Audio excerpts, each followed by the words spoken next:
Casa Chico Xavier, ali no Divinópolis, e trago um abraço fraterno para cada um. Né? Esse intercâmbio entre as casas eu acho muito saudável, porque a gente sempre está nessa troca, não é? Ok? Tudo bem por aí, pessoal? Vamos lá. Então, o tema de hoje que nós vamos tratar é do livro O Céu e o Inferno, o Código Penal da Vida Futura. Para que a gente possa entender um pouquinho o que é isso, eu trouxe uma explanaçãozinha. Ele tá lá, esse tema está lá no capítulo 7, As Penas Futuras segundo o Espiritismo. Esse livro, O Céu e o Inferno, trata sobre a justiça divina segundo o Espiritismo. Então, são vários temas, inclusive essa questão das penas e recompensas futuras, né? Para que a gente possa refletir um pouquinho, eu trouxe como é que Kardec obteve esses princípios para preparar o céu e o inferno, né? Ele tinha um mecanismo de coleta de informação dos espíritos mais amplo, mais global, e não se apoiava apenas num ponto de vista, numa opinião de um único espírito. As informações foram dadas por várias categorias de espírito, de todos os graus evolutivos, assim para estudar o estado dos espíritos criminosos, daqueles que eram criminosos arrependidos, também de suicidas. Além do que ele evocava esses espíritos para saber, para estudar o estado em que se encontravam tanto os espíritos felizes também, quanto aqueles mais evoluídos, e ele conversava com esses espíritos. Era a forma de coleta dessas informações. Não apenas Kardec, não é? Ele vai receber as informações de vários médiuns diferentes, de vários pontos do planeta com quem ele se correspondia. Imagine que naquela época a informação não chegava tão rápido quanto hoje, não é? E não é apenas a opinião de um espírito ou de espíritos de uma mesma categoria, mas de vários espíritos, por vários intermediários, por vários médiuns, em vários lugares, em vários momentos diferentes. Tudo isso para que essa informação se tornasse mais confiável, mais segura. Não era a opinião de uma única pessoa. Opa, eu acho que eu tenho que voltar aqui. Isso. E esses médiuns, eles não se conheciam. Eles não trocavam informações, ou seja, um não poderia influenciar o pensamento do outro. Essa é uma questão de segurança também. E Kardec afirma que a revelação não é privilégio de ninguém, de nenhum espírito ou de uma pessoa só. Cada qual podia ver e observar nas diversas reuniões mediúnicas que foram realizadas ao longo da época em que estava construindo as suas obras, e em particular o céu e o inferno. Esses princípios foram construídos para que a informação tivesse uma maior probabilidade de segurança, de certeza, e desta forma, para que a humanidade pudesse ter um critério muito mais apropriado, garantindo justamente aquilo que a gente falou sobre a autoridade que constitui o ensino dos espíritos acerca da justiça divina. Entrando no nosso tema propriamente dito, não é? A gente precisa entender um pouco qual é a lógica do Código Penal da Vida Futura. Código Penal de penas, não é? Da nossa vida futura, da nossa vida espiritual. E o primeiro elemento-chave para se entender essa lógica do Código Penal é o estudo da natureza moral da nossa alma. Ou seja, quem nós somos como espíritos imortais, né? Nossas imperfeições, nossas boas ou más qualidades, nossos sentimentos, nossos desejos, nossos pensamentos, aquilo que a alma é. O que é que ela já conquistou em termos de conhecimentos intelectuais, em termos de conhecimentos morais, a partir dos progressos que ela também já alcançou. Compreendendo tudo isto no que se refere às consequências é fundamental para se compreender as penas e recompensas futuras desta alma. Tudo o que nós somos, os sentimentos que nós carregamos, os pensamentos que nós temos, tudo isso gera uma consequência. E isso é o que é a natureza moral da nossa alma. A partir desta natureza moral surgem as nossas ações, ou seja, nós agimos baseado naquilo que está em nós, especialmente nos nossos sentimentos, porque tudo que nos chega de fora nos impacta primeiramente através das nossas emoções. E é isso que a gente precisa cuidar. A gente precisa cuidar dessas emoções, porque elas moldam o nosso pensamento. E o nosso pensamento é o que determina as nossas ações. O pensamento, ele é criador por excelência. As ações são o resultado das nossas escolhas, dos nossos desejos, daquilo que está nesta natureza moral da alma. O bem ou o mal que se faz, através das minhas ações, o que é que eu causo ao outro? Se eu faço bem, se eu faço mal. A natureza moral da alma determina suas ações e, em conjunto, tanto essa natureza, o que está em nós, quanto as nossas ações vão apresentar consequências, determinando o seu estado de felicidade ou infelicidade, na forma de penas e recompensas. Então, aquilo que está em nós, dentro de nós, que favorece a nossa ação, e a partir disso, o nosso estado de felicidade ou infelicidade futura. O que é que a gente está plantando hoje e o que é que a gente vai ter de retorno disso, em relação a se essas ações vão favorecer o meu crescimento ou se elas vão favorecer o sofrimento. É uma lógica bem simples. Nós somos seres únicos, de natureza moral diferente.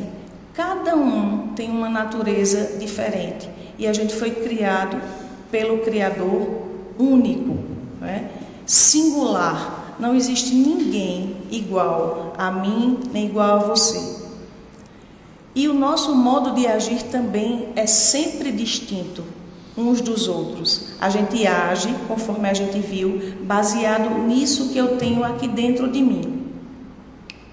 Nós temos também experiências evolutivas específicas, de acordo com as diversas vidas, ou seja, com as oportunidades que nós tivemos, com os contextos que nós vivemos, da riqueza, da miséria, se eu sou homem, se eu sou mulher, todos esses contextos que eu vivi nessas vidas vão favorecendo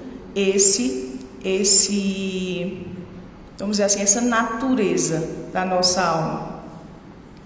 E essa complexidade, ou seja, esses fatores, os mais diversos, como a gente viu, geram uma diversidade de penas e recompensas.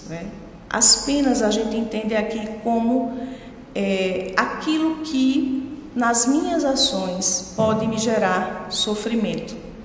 As recompensas no sentido do bem que eu já pude causar e quanto aquilo me traz também de benefícios. Como eu falei, essa complexidade gera uma diversidade de penas e de recompensas, sem fugir a essa lógica de que cada pena, cada recompensa vai ser uma consequência natural. Todas as minhas ações, elas estão submetidas às leis divinas. E, por menor que seja essa ação, se eu, de algum modo, infringir alguma lei divina, eu vou ter uma penalidade, que é uma consequência natural por essa infração. Então, essa responsabilidade é minha, porque sou eu que estou indo de encontro a essa lei natural. tanto da nossa natureza moral, com relação às nossas perfeições, às nossas imperfeições, quanto às ações que a alma vier a praticar. Através de suas leis, Deus regula todas as nossas ações. E se nós as violamos, a responsabilidade é nossa. Esse conhecimento do Código Penal da vida futura, eu enxergo ele principalmente como um alerta para que a gente esteja atento ao nosso proceder. Porque não tem como a gente responsabilizar o outro por uma ação que é nossa. Muitas vezes até pela questão de comodidade, né? Por ser mais, vamos dizer assim, menos sofrido, é mais fácil eu colocar sempre a culpa no outro, em algo externo, ao invés de eu assumir a responsabilidade sobre aquilo que está em mim, os meus sentimentos, os meus pensamentos e as minhas ações. Quando o espírito está liberto do corpo físico, a ilusão cessa e ele pensa e sente de outro modo. Quando a gente sai da vida material e o nosso espírito não sofre mais a influência da matéria, a nossa visão ela se amplia e o sentir também é muito mais intenso. Então a gente começa a ampliar a visão em relação àquilo com o que a gente se iludiu durante essa jornada. Aqueles valores que serviram como uma ilusão para nós. Assim, a partir dessa visão que vai se ampliando, o espírito tem consciência de suas faltas e passa a compreender que o arrependimento sincero é o primeiro passo para o aperfeiçoamento. Quando eu tenho essa noção de onde eu me equivoquei, eu me arrependo das minhas ações, principalmente em relação às faltas. Porém, é necessária a expiação e a reparação.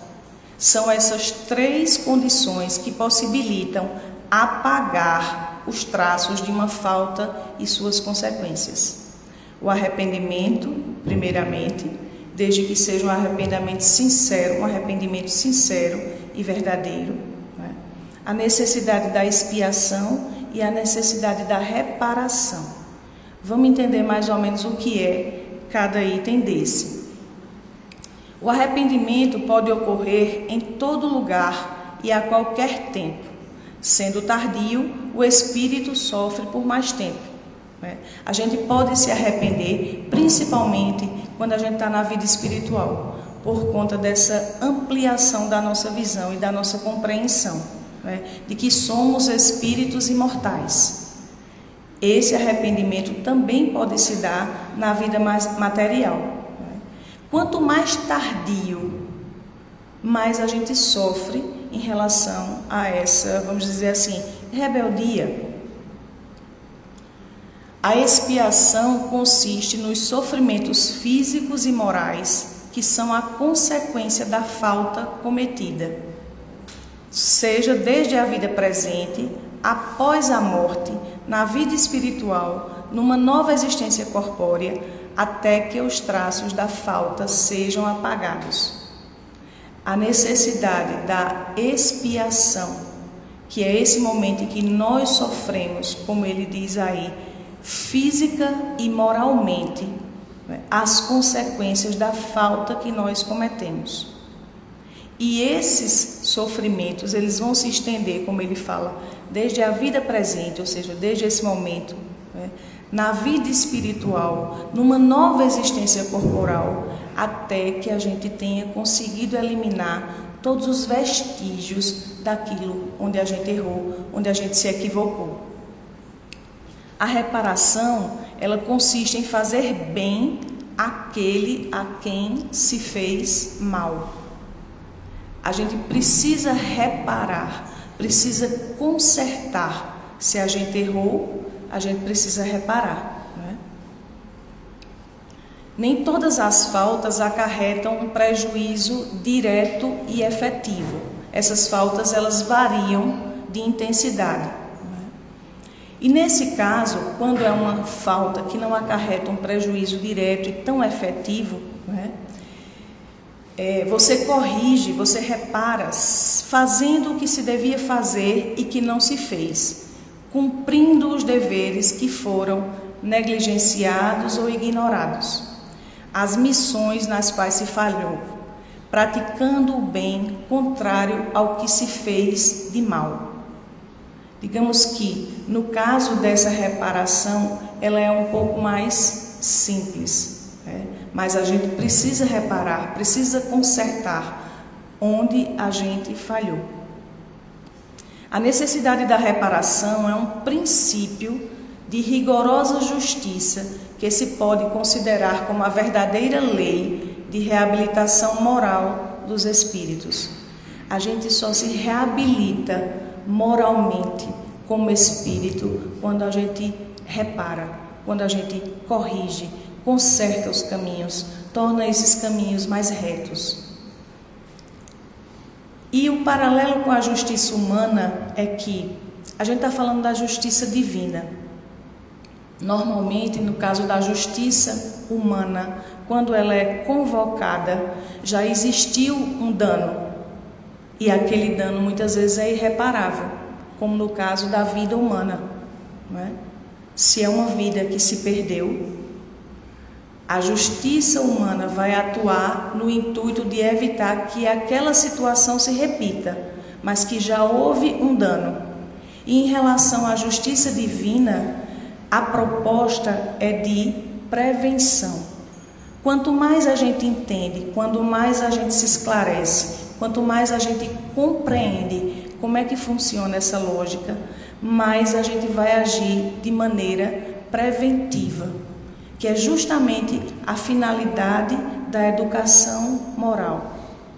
Que a gente possa ser previdente, tentando evitar situações de queda, principalmente a partir desse conhecimento espírita.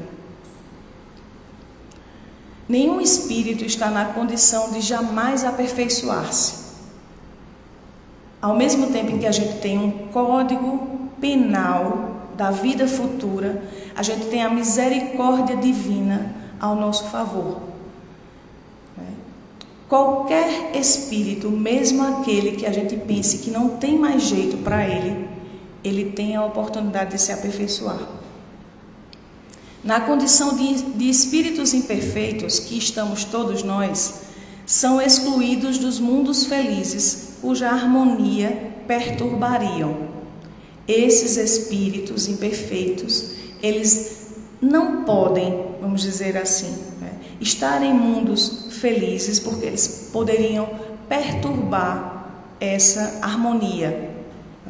Nessa obra, O Céu e o Inferno, a gente vê que não existe um lugar circunscrito, como a gente imagina, não é? Se eu errei, vou para o inferno, na lógica normal, não é? Das religiões cristãs. Se eu errei, eu vou para o inferno. Se eu fui bom, eu vou para o céu. Não existe esse lugar circunscrito. Essa questão dos espíritos imperfeitos não poderem estar nos mundos felizes é porque eles perturbariam esse equilíbrio. E o equilíbrio do universo está no controle de Deus.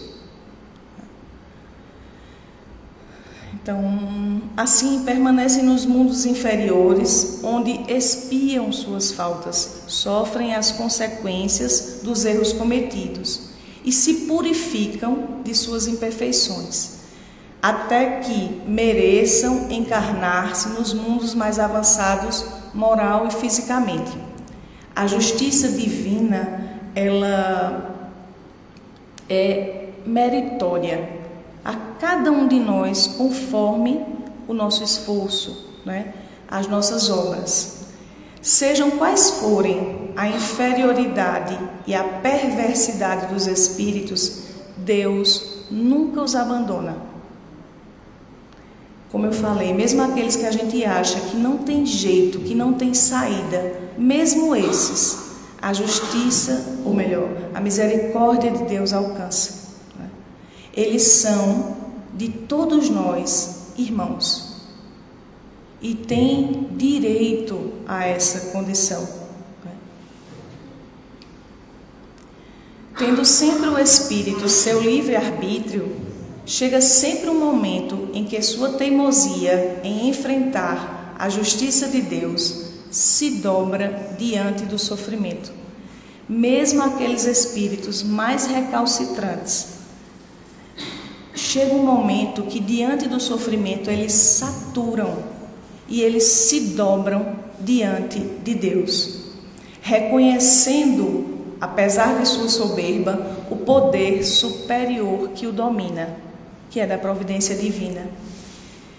Assim que se manifestam nele as primeiras luzes do arrependimento, Deus lhe faz entrever a esperança. Uma pontinha que seja de arrependimento, Papai do Céu já chega lá e envia toda uma série de recursos para que possa fortalecer aquele espírito, para que ele continue nessa caminhada de mudança, de evolução, de transformação. Não lhes falta o auxílio do anjo guardião, com respeito ao seu livre-arbítrio, porque a espiritualidade superior, ela respeita muito a nossa capacidade de escolha. Sem coerção, ou seja, sem forçar, eles muitas vezes esperam o nosso tempo, vão plantando aquela sementinha, mas esperando que ela possa germinar, mesmo não enxergando o fim de seu sofrimento, porque por isso que muitos espíritos imperfeitos acreditam que as provas são eternas, porque diante de sua inferioridade, eles não conseguem enxergar o fim daquele sofrimento, e por isso a crença nas penas eternas. Mas mesmo assim, acaba por compreender que só depende dele fazer cessar aquele sofrimento. Cada um de nós é responsável apenas por suas faltas pessoais. Ninguém carrega a pena das faltas de outrem, a menos que tenha dado lugar a tal, seja provocando-as por seu exemplo, seja não as impedindo quando tinha esse poder. Ou seja, cada um de nós só vai responder pelas suas próprias faltas, pelas suas próprias imperfeições, ou em relação ao outro, se de alguma forma eu influenciei. E aí eu coloquei o exemplo da responsabilidade compartilhada no caso daquele que comete o suicídio. Eu posso de alguma forma ter influenciado, contribuído para aquela situação, mas o espírito que tomou aquela decisão, ele tem a responsabilidade, porque ele tinha a possibilidade de escolha, Porém, eu respondo também acerca dessa responsabilidade, eu compartilho dela, porque de alguma forma eu influenciei, ou eu deixei de fazer algo que eu poderia ter feito para impedir. Embora a diversidade das punições, ou seja, punição aqui como consequências, como sofrimentos em relação às nossas ações equivocadas. Embora a diversidade das punições seja infinita, há aquelas que são inerentes à inferioridade dos espíritos e cujas consequências, exceto as nuances, são quase idênticas. Em relação às nossas ações, às nossas faltas, existe uma impunidade de consequências, mas algumas são comuns, de acordo com a inferioridade do espírito. E a punição mais imediata, sobretudo para os que se apegaram à vida material, negligenciando o progresso espiritual, consiste na lentidão da separação da alma e do corpo, e nessas angústias que acompanham esse processo, que acompanham a morte e o despertar na outra vida, na duração da perturbação que pode ocorrer por meses e por anos. Quanto mais apegado a gente está à vida material, no momento do nosso desencarne, esse é um tipo de sofrimento. Essa demora, essa lentidão no desligamento entre o corpo e a alma. Para aqueles, ao contrário, cuja consciência é pura, que durante a vida se identificaram com a vida espiritual e se desprenderam das coisas materiais, a separação é rápida, sem abalos, o despertar é mais pacífico e a perturbação quase inexistente. Nesse caso, isso aí é uma condição de quem fez a tarefinha aqui muito bem feita, para quando passar para o mundo espiritual, esse desligamento ser mais rápido, Então isso aí é para a gente cuidar na nossa parte, Um fenômeno muito frequente nos espíritos de alguma inferioridade moral consiste em acreditar que ainda estão vivos. E essa ilusão pode prolongar-se durante anos, ao longo dos quais experimentam todas as necessidades, todos os tormentos e todas as perplexidades da vida. Imagine que eu já não estou mais na matéria, mas lá no mundo espiritual eu ainda me acredito vivo. E todo esse processo de decomposição está acontecendo. E eu estou vivenciando isso, todos esses tormentos, todas essas angústias. Imagine como isso é difícil. Para o criminoso, a visão incessante de suas vítimas e das circunstâncias do crime é um cruel suplício. Esses são alguns exemplos, da gente lá no mundo espiritual, vendo essas situações. Para aquele que foi, no caso, o criminoso, ele está vendo incessantemente, sem parar, a imagem de suas vítimas. Esse é um tipo de sofrimento mediante as faltas que ele cometeu. É um suplício também para o orgulhoso se ver na espiritualidade, vendo outras pessoas que ele aqui na terra desprezou sendo glorificadas. Pessoas que ele acreditava que fossem inferiores a ele. E lá no mundo espiritual, ele vê que o valor é invertido. Quem muito foi humilhado, sendo exaltado. Não é assim? O meio de evitar ou atenuar as consequências de seus defeitos na vida futura é desfazer-se deles o máximo possível na vida presente. A gente estava falando disso lá no início, né? Que aqui nessa vida a nossa tarefinha é a gente tentar, o máximo que a gente puder, se desapegar, ou melhor, se desvencilhar daquilo que nos prende à matéria. Quanto mais a gente demora a se desfazer dos nossos defeitos, mais as consequências são penosas e mais a reparação que se deve realizar é rigorosa. Quanto mais a gente demora a se desapegar, mais isso vai sendo difícil. A situação do espírito na vida espiritual é a que ele preparou pela vida corporal. Para mim, essa frase é para a gente entender como de muita responsabilidade. A vida que eu vou ter no plano espiritual é o que eu preparei enquanto aqui encarnado. É para a gente pensar, o que eu estou fazendo na minha vida? Principalmente nós que temos essa crença em relação à vida depois da morte. O que a gente está fazendo? Ele aproveita a oportunidade mais ou menos em virtude de seu livre arbítrio, porque lembram que eu falei que a espiritualidade respeita muito a nossa capacidade de escolha. Ela não nos força, ela não nos pressiona, ela vai tentando chegar junto de nós de forma sutil, mas sempre para nos dar essa orientação com relação a onde nós estamos errando.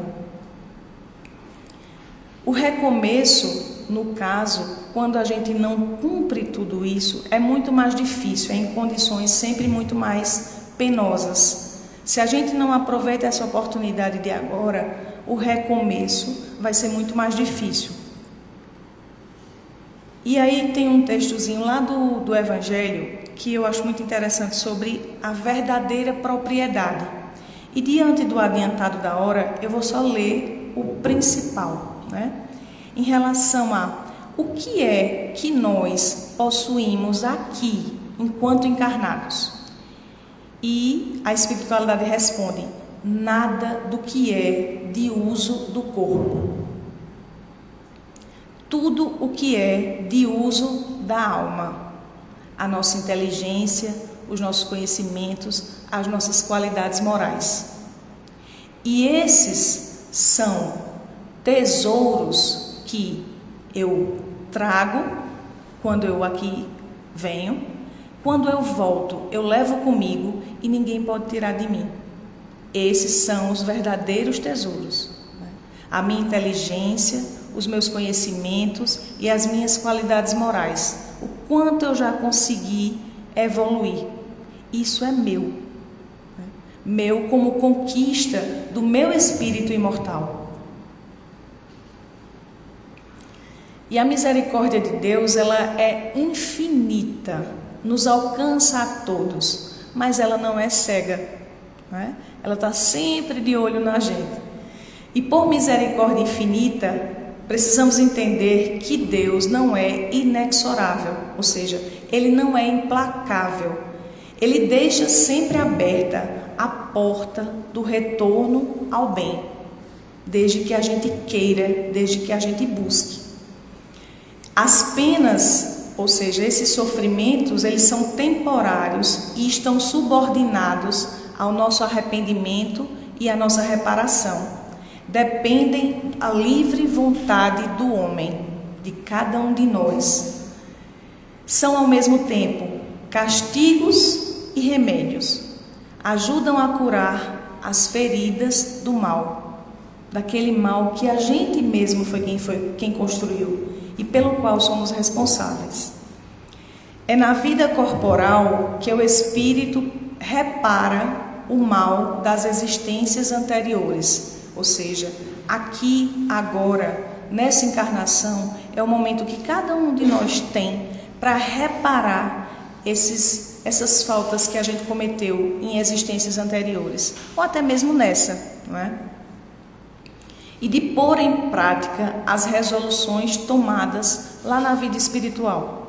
Quando a gente programou essa nossa existência, as resoluções que nós nos comprometemos lá para colocar em prática aqui. Eu achei lindo esse texto. Onde brilha a justiça divina é na igualdade absoluta que preside a criação de todos os espíritos. Todos nós fomos criados na mesma condição, sem nenhuma vantagem em relação ao outro. Todos temos o mesmo ponto de partida. Nenhum que seja nessa formação, nessa criação, foi mais bem dotado que os outros. Deus não deu privilégios a ninguém. Ele criou todos iguais. Nenhum cuja marcha ascensional seja facilitada por exceção. Nenhum de nós, nesse caminho para o alto, vai ter essa estrada facilitada por alguma exceção. Os que chegaram ao objetivo, ou seja, os que já alcançaram a condição de espíritos puros, passaram, como os outros, pela sucessão das provas e da inferioridade. Cumpriram todas as etapas. E o que há de mais justo do que a liberdade de ação deixada a cada um de nós? Porque o que eles querem é que nós tenhamos o mérito pelas nossas escolhas, principalmente pelo nosso crescimento, pela nossa evolução. A estrada da felicidade está aberta a todos. Essa felicidade completa que a gente só vai alcançar quando a gente chegar nesse nível de espíritos puros. O objetivo é o mesmo para todos, ou seja, a criação foi a mesma, o objetivo final é o mesmo, que é alcançar essa altura, esse cume, é como a gente fala muito. As condições para atingi-lo, para atingir esse objetivo, são as mesmas para todos. A lei gravada em todas as consciências é ensinada a todos. A lei de Deus está na nossa consciência e ela é ensinada a todos. Deus fez da felicidade o prêmio do trabalho. Aquele que se esforçou, aquele que trabalhou pelo seu aperfeiçoamento, ganha a felicidade. E não do favor, a fim de que cada um tivesse o seu mérito, ou seja, cada um sendo reconhecido pela sua conquista, no sentido da elevação, do crescimento. Cada um é livre de trabalhar ou de não fazer nada para o seu adiantamento. A gente pode até estacionar, não vai regredir, mas eu posso decidir não fazer nada. Logicamente eu vou arcar com essa responsabilidade. Aquele que trabalha muito e depressa é recompensado por isso mais cedo. Nessa caminhada de quando nós fomos criados até a condição de espíritos puros, quem conseguiu ir mais rápido é premiado com essa felicidade mais cedo.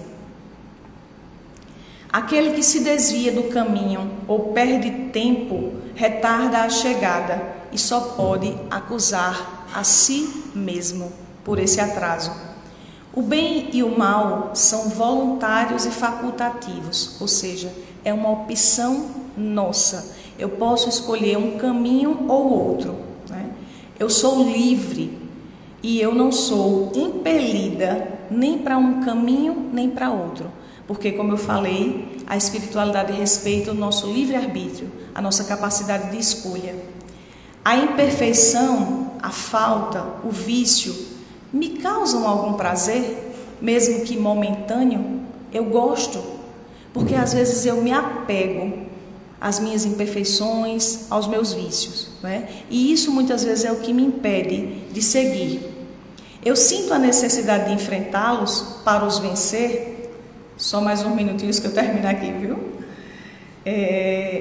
Essa verdade, esse conhecimento espírita tem esse papel de nos fazer despertar para esse conhecimento, a partir disso, para que nós possamos enfrentar essas nossas imperfeições e, ao longo do tempo, conseguir irmos nos libertando delas, buscando justamente essa mudança através do nosso esforço e da nossa vontade. E apesar da diversidade dessas provas, dessas penas, são 3 princípios basicamente que norteiam o Código Penal da vida futura. O sofrimento está vinculado à nossa imperfeição. Toda imperfeição e toda falta que dela decorre traz consigo seu próprio castigo. É algo natural e é algo inevitável, como a doença é decorrente dos excessos. A gente só adoece porque a gente abusa da nossa saúde. E assim também acontece com essas imperfeições. Todo homem, podendo desfazer-se das imperfeições pelo efeito de sua vontade, pode poupar a si mesmo os males que delas decorrem e assegurar sua felicidade futura. Esse é o princípio que nos mostra que, pela ação da nossa vontade, nós podemos mudar essa nossa natureza moral. À medida em que a gente vai se despojando dessas imperfeições, a gente vai conquistando vamos dizer assim, uma virtude que seja oposta àquele vício, àquela imperfeição. E essa vontade eu coloquei aí como, de acordo com Emmanuel, é a gerência esclarecida e vigilante, governando todos os setores da nossa ação mental. A nossa vontade é ela quem gerencia todos os recursos da nossa mente. Então, ela é soberana desde que nós possamos ter fortalecido ela a partir desse conhecimento. E tal é a lei da justiça divina, a cada um segundo suas obras, no céu como na terra. Então, esse plantio é nosso, mas nós precisamos nos responsabilizar por ele e, consequentemente, pela colheita. Então, muito obrigada, muita luz a todos. Boa noite.